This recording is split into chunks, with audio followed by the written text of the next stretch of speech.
Olá, essa é a nossa segunda mensagem da nossa série Escatologia e Santificação. E a gente está passando pelo livro de 1 João, essa carta do Novo Testamento. Eu quero convidar você a ler comigo hoje o capítulo 2. Então, se você está com sua Bíblia aí, pode abrir ela ou ligar ela e a gente vai ler 1 João, capítulo 2, a partir do verso 1. Meus filhinhos, escrevo-lhes estas coisas para que vocês não pequem.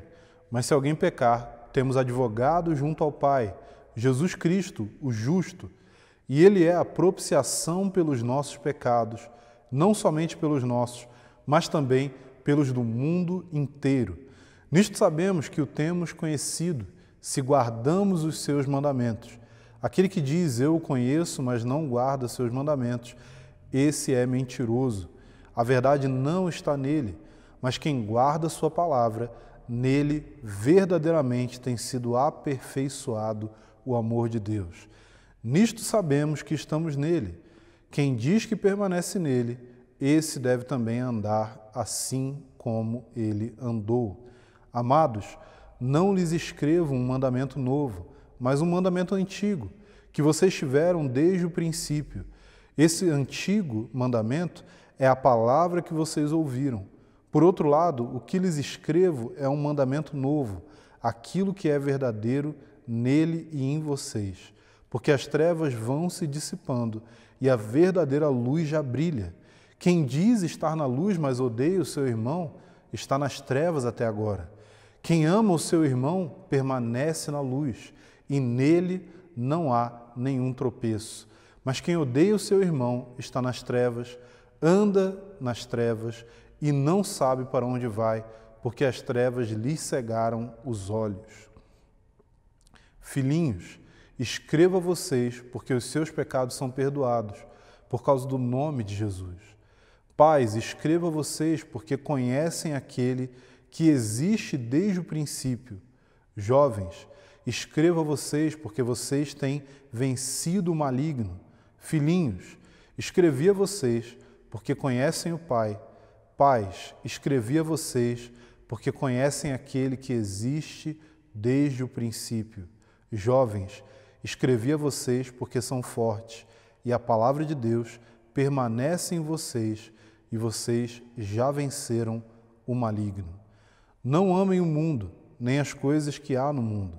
Se alguém amar o mundo, o amor do Pai não está nele, porque tudo que há no mundo, os desejos da carne, os desejos dos olhos e a soberba da vida, não procede do Pai, mas procede do mundo. Ora, o mundo passa, bem como os seus desejos. Mas aquele que faz a vontade de Deus permanece para sempre. Filhinhos, esta é a última hora. E como vocês ouviram que o anticristo também vem, agora muitos anticristos têm surgido. Por isso sabemos que é a última hora. Eles saíram do nosso meio, mas não eram dos nossos, porque se tivessem sido dos nossos, teriam permanecido conosco. Mas eles se foram para que ficasse manifesto que nenhum deles é dos nossos. Mas vocês têm a unção que vem do Santo, e todos têm conhecimento. Não escrevi a vocês porque não conhecem a verdade, mas porque vocês a conhecem e porque nenhuma mentira procede da verdade. Quem é o mentiroso, senão aquele que nega que Jesus é o Cristo? Este é o anticristo que nega o Pai e o Filho. Não tem o Pai, aquele que confessa o Filho tem igualmente o Pai. Permaneça em vocês o que vocês ouviram desde o princípio. Se o que vocês ouviram desde o princípio permanecer em vocês, vocês também permanecerão no Filho e no Pai. E esta é a promessa que Ele mesmo nos fez, a vida eterna. Isto que acabo de escrever para vocês é a respeito dos que estão tentando enganá-los. Quanto a vocês, a unção que receberam dele permanece em vocês e não precisam que alguém vos ensine, mas como a unção dele os ensina a respeito de todas as coisas, e é verdadeira e não é falsa, permaneçam nele, como também ela ensinou a vocês. A gente vai ler até aqui. A partir do verso 28, já vai entrar um pouco no assunto do capítulo 3, a gente vai deixar para a próxima mensagem. E eu quero te convidar a orar nesse momento. Senhor, nós te pedimos, ó Deus, que Teu Espírito de sabedoria e de revelação venha sobre cada um que está assistindo essa mensagem agora. Que o Senhor nos prepare para o tempo em que nós estamos vivendo. Que o Senhor edifique o nosso coração, prepare o nosso espírito e abra os nossos olhos para que nós possamos ser fiéis ao Teu chamado nesse momento, nesse tempo. Que nós sirvamos a nossa geração com fidelidade que vem da força da Tua glória. Isso nós te pedimos em nome de Jesus. Amém. Então aqui no capítulo 2 de 1 João, a gente está vendo que João está falando de vários temas, mas é importante destacar que esses temas estão conectados. O título dessa série é Escatologia e Santificação. E o motivo pelo qual nós demos esse título aqui é porque o que o João está escrevendo era não só uma preparação para a igreja naquele tempo, mas era também algo que eventualmente chegaria até nós e nos prepararia para aquilo que Deus quer fazer dentro do seu grande propósito. João vai falar aqui a respeito do que significa amar a Deus, ele vai falar do que envolve esse amor a Deus, e ele vai falar de como que existe um espírito de operação de engano na terra, contra o qual nós devemos estar guardados. Então, o primeiro ponto que eu quero falar com vocês aqui é o seguinte: João ele enfatiza que ele está escrevendo isso para que a igreja, aqueles que ele considera como seus filhinhos, não pecassem, mas que se nós pecarmos, nós temos um advogado diante de Deus o Pai, Jesus Cristo, o justo. A palavra que é usada aqui, advogado, como ela é traduzida nas nossas versões, é a palavra paracletos, que é traduzida como consolador no Evangelho de João, na maioria das nossas versões. E o conceito dessa palavra significa o seguinte: é alguém que está ao lado, tendo em vista instrução e apoio. Ou seja, ele está dizendo que nós temos um advogado junto ao Pai. Então, Jesus, ao mesmo tempo que ele é o nosso paráclito, ele é o nosso consolador, ele é alguém que está em nosso favor, ele também está ao lado do Pai. Ou seja, ele está ao lado do Pai em nosso favor e ele está ao nosso lado em favor do Pai. Jesus tem um objetivo com a nossa vida, e o objetivo dele com a nossa vida é fazer com que nós nos tornemos semelhantes a ele. É fazer com que o nosso coração seja transformado para ser parecido com o coração dele. Então, por isso, João está escrevendo e dizendo: olha, eu escrevo essas coisas para que vocês não pequem, mas se vocês pecarem, vocês têm alguém que vai estender uma mão de graça para vocês, que vai estender a mão para que vocês possam levantar, para que vocês possam continuar caminhando.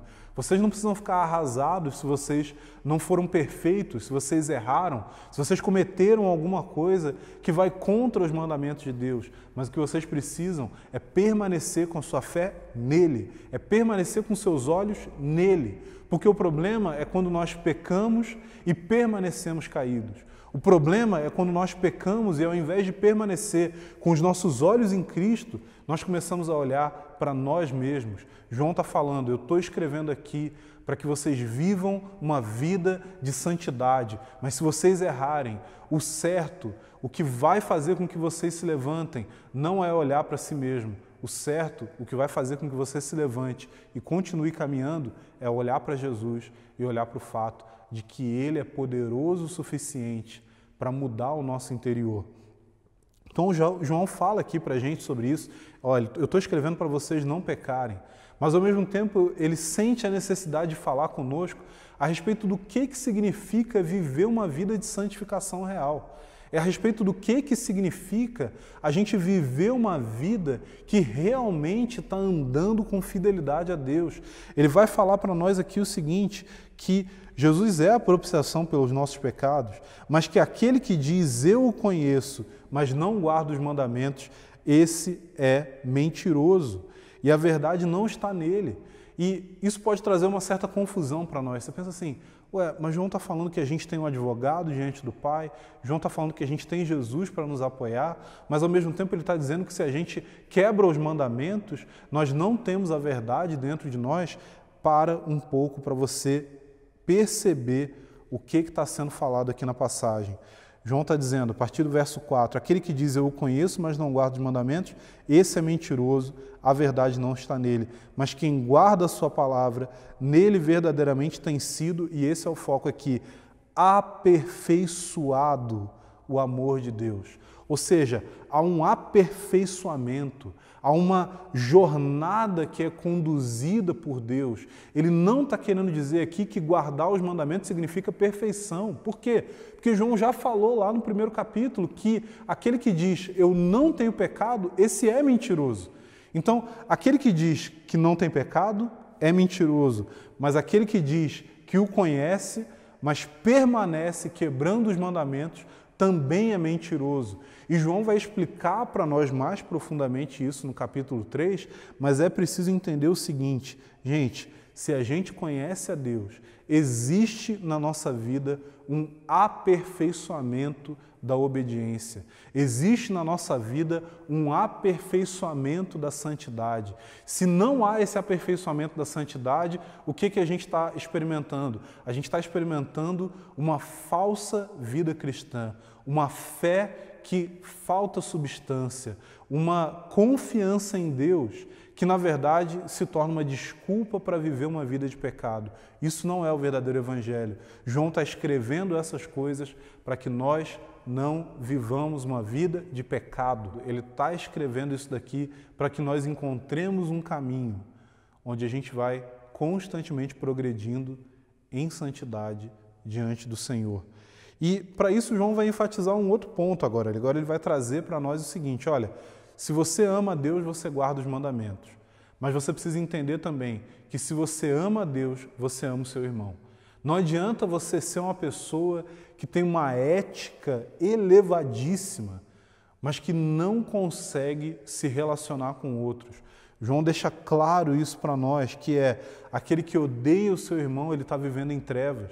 E por que para João é tão importante amar o irmão?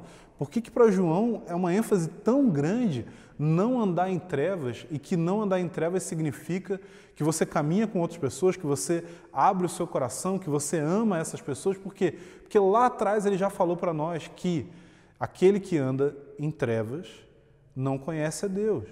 E o que significa andar em trevas? Significa não confessar os seus pecados. Se você vai viver uma vida de santidade, você não tem como viver essa vida de santidade de forma solitária. Você só pode viver isso num contexto de comunidade. Você precisa de pessoas que vão ouvir aquilo que está no seu coração, que vão conhecer as suas fraquezas, que vão saber quem você é e que você também vai saber quem essas pessoas são. Por quê? Porque vocês juntos vão andar na luz. É impossível andar na luz de Deus de forma solitária. Você só consegue andar na luz quando você vive comunidade, quando você experimenta a realidade da igreja como família. E quando você experimenta a realidade da igreja como família, quando você confessa os seus pecados, quando você anda na luz e abandona as trevas, você então é aperfeiçoado numa vida de santidade. João vai falar um pouco com a gente aqui sobre essas diferentes gerações aqui. Ele fala filhinhos, jovens, pais, e basicamente o que ele está querendo dizer é o seguinte, olha, não importa a sua faixa etária, você pode ser um adolescente, você pode ser um jovem com seus 20 e poucos anos, você pode ser um jovem adulto já ali por volta dos 30, você pode ser uma pessoa com 40, 50, 60, 70 anos, 80 anos de idade, mais do que isso, o que importa é o seguinte, se você está caminhando como discípulo de Jesus, você está numa jornada de se tornar cada vez mais parecido com Ele. E essa jornada não tem fim até o momento em que nós encontramos com Jesus face a face. E João está ali, provavelmente lá, perto dos seus 80, 90 anos, escrevendo isso e falando para a igreja, olha, a jornada não terminou. O negócio não acabou, existe ainda coisas para melhorar, existe ainda existe ainda espaço para que a gente se torne um pouquinho mais parecido com Ele. Existe ainda espaço para que a gente se torne um pouquinho mais a expressão de Jesus na Terra. C.S. Lewis, um grande autor, disse o seguinte em um dos seus livros: você não deve comparar um cristão com um não cristão em termos da sua ética, daquilo que ele faz de certo e de errado. Você deve comparar um cristão com ele mesmo. Então, não quer dizer que se você é uma pessoa que tem dificuldades, fraquezas, problemas, e você se sente mal por causa disso, você sente o peso disso, você sente a necessidade de progredir em santidade nessas áreas da sua vida, isso não quer dizer que a obra de Jesus não é verdadeira em você. Porque o que vai dizer se a obra é verdadeira ou não é se você olha para trás e você pensa assim: Jesus fez muita coisa na minha vida, Ele me mudou muito. Pode parecer pouco comparado com outros, mas quando as pessoas que me conhecem, as pessoas com as quais eu compartilho essa jornada de andar na luz, quando elas olham para mim, elas reconhecem: cara, você está progredindo, você está crescendo, você está se tornando mais parecido com Jesus, ainda que sejam passos pequenos, mas existe um aperfeiçoamento que está acontecendo na sua vida. Depois João vai se voltar para a questão dos anticristos, e aí você vê esse foco escatológico aparecendo cada vez mais. João está falando que essa é a última hora, ou seja, ele demonstra a sua urgência escatológica, a sua expectativa na volta de Jesus. E quando ele fala disso, ele fala que o anticristo vem, mas anticristos já têm se manifestado. E o que são esses anticristos no conceito de João? São aqueles que, quando a gente fala anticristo, a gente pensa muito em oposição. Anticristo, ele tem a ver com esses dois conceitos. Ele tem a ver com se opor a Cristo, mas ele também tem a ver com substituir a Cristo. Então, quando a gente fala de anticristo, não é simplesmente alguém que vem para tentar derrubar a sua fé.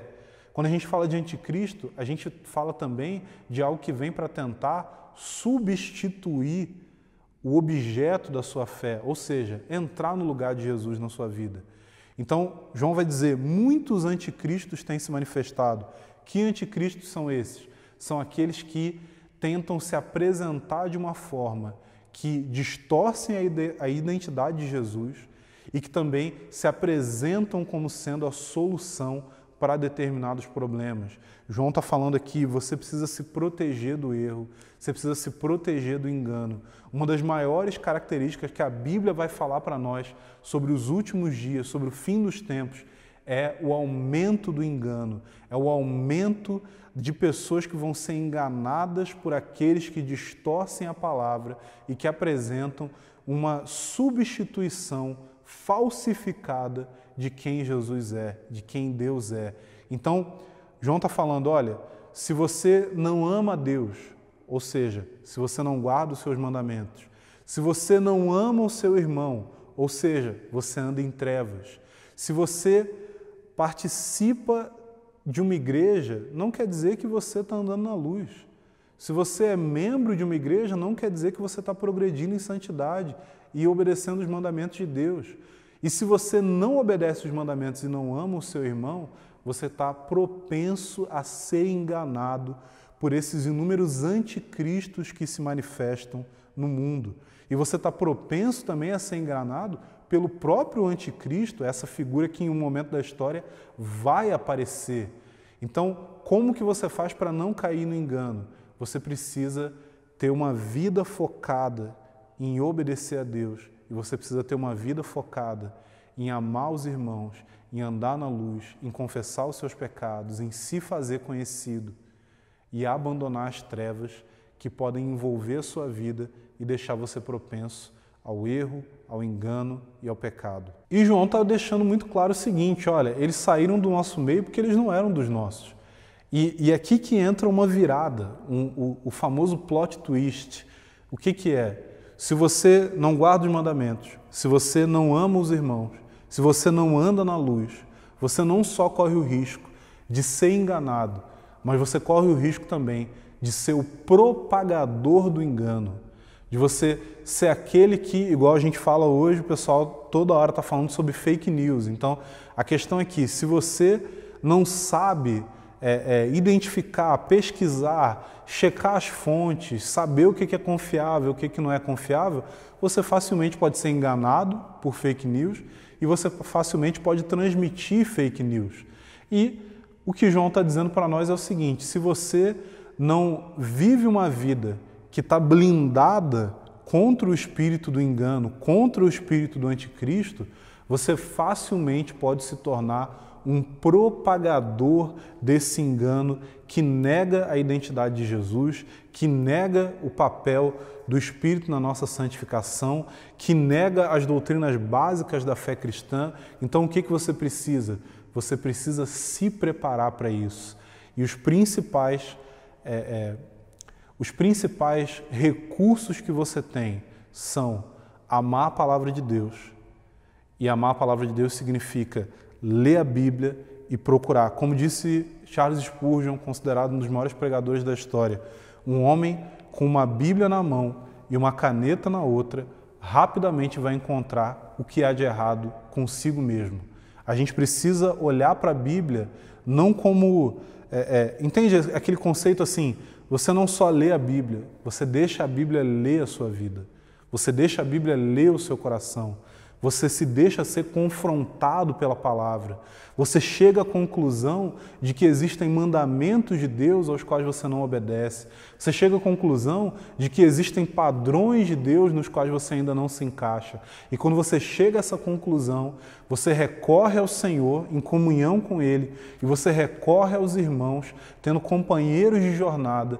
E quando você tem esse tipo de compromisso, você assim está livre e está guardado contra o engano que tem se espalhado desde a época dos apóstolos até o tempo de hoje e que vai só intensificar conforme a gente avança nos últimos dias e se aproxima do momento da volta de Jesus. Muita gente se preocupa com a marca da besta, mas a questão é que você vai ser marcado pela besta como simplesmente a finalização de um processo que já havia iniciado antes. Se você já foi marcado por um pensamento mundano no seu coração, receber uma marca externa da besta vai ser simplesmente a conclusão lógica desse processo. Por isso, vamos prestar atenção naquilo que João escreveu para a igreja e, consequentemente, para nós, para que nós não pequemos. Vamos andar na luz, vamos honrar a palavra de Deus, vamos buscar obedecer os mandamentos e vamos guardar o nosso coração contra o engano que tem se espalhado sobre a terra. Espero que Deus abençoe você e que essa palavra traga edificação e aperfeiçoamento para a sua vida. Até a próxima.